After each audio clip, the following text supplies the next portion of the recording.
늘 술에 빠져 사는 남편을 둔 한 아내의 이야기입니다. 남편의 귀가 시간은 늘 새벽녘이었습니다. 그녀는 왜 나에게 이런 남편을 주셔서 불행한 인생을 살게 하는지 하나님을 향하여 원망을 많이 했습니다. 하지만 하나님 말씀에 은혜를 받은 후로는 더 이상 원망도 불평도 하지 않았고, 자신에게 주어진 고난과 고통이 어쩜 하나님께서 축복의 문을 열어주시기 위해 허락하신 광야라고 믿기로 작정하였습니다. 그리고 그녀는 그 이후로도 술에 취해 새벽녘에 들어와 잠든 남편의 발을 꼭 붙잡고 간절히 기도하기 시작하였습니다. 술에 취해 필름이 끊겨도 매일 집에 정확하게 찾아오게 하시고, 술 외에는 큰 문제 없이 살아줘서 감사하다는 기도 내용이었습니다.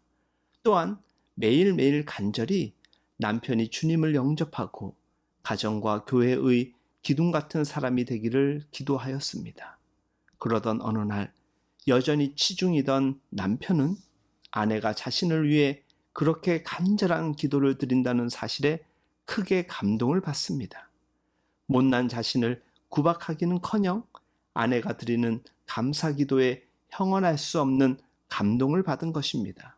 그 이후 그는 못 이기는 척하고 아내 따라 교회에 나오기 시작했고, 지금은 믿음이 성장하여 집사로서 충성스럽게 교회를 섬기게 되었다고 합니다. 주 안에서 사랑하는 여러분, 인생이라는 광야에서 힘들고 어려운 일을 만날 때 믿음으로 바라보고 견디는 힘이 필요합니다.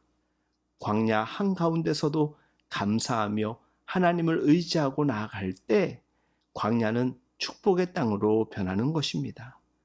미숙아가 인큐베이터 안에서 일정 시간을 보내야 성숙아가 되는 것처럼 우리 또한 견뎌야 할 광야의 세월이 있습니다.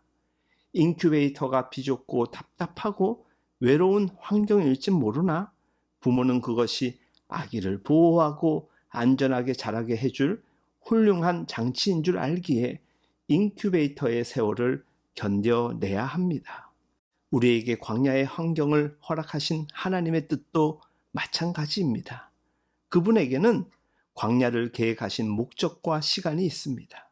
여러분이 지금 거친 광야를 걷고 있다면 하나님께 여러분을 광야에 두신 목적과 계획하심을 여쭈어 보십시오.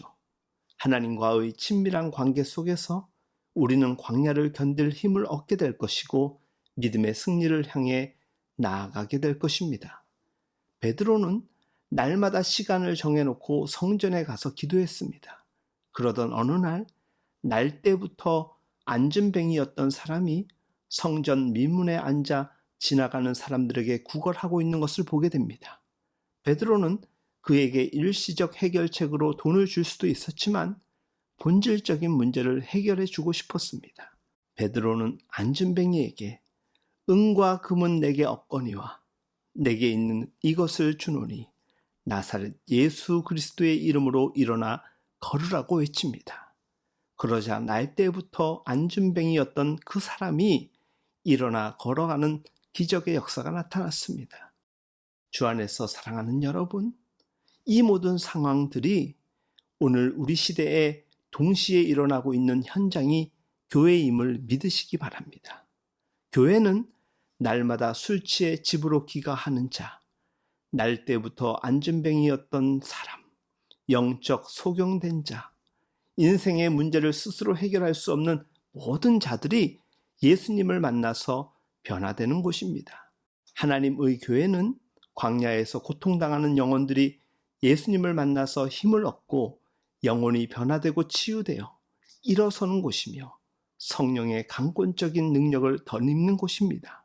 교회는 광야를 견디고 있는 성도들이 예수님을 만나서 힘을 비축하도록 에너지를 공급받기도 합니다. 또한 영적인 의미에서 병원과 각기에 문제 많은 성도들이 교회에서 은혜 받고 회복되는 치유를 경험하게 되는 것입니다. 코로나로 힘들고 경제 위기로 힘들다지만 사실 역사 이래 세상이 어디 단 한 번도 쉽게 돌아간 적이 없습니다. 그럴 때일수록 교회가 언제나 우리 주님의 이름으로 지친 영혼들을 위로하고 상한 영혼들을 치유해 왔습니다. 지금의 상황, 우리 모두가 처한 상황들은 어쩜 주님이 설정하신 광야의 한복판일지도 모릅니다. 또한 교회는 그 광야의 중심에서 오아시스와 같은 곳 아니어야 할까요? 바라기는 저와 여러분 우리 모두가 주님의 치료를 날마다 경험하는 교회의 중심에서 행복한 신앙생활을 할 수 있기를 진심으로 바라며 기도합니다. 주 안에서 사랑하는 여러분, 우리의 교회가 하나님의 꿈을 이뤄가며 세상 사람들을 치유하고 회복시키는 아름답고 멋진 공동체 될 수 있길 우리가 함께 기도할 수 있길 간절히 소망합니다.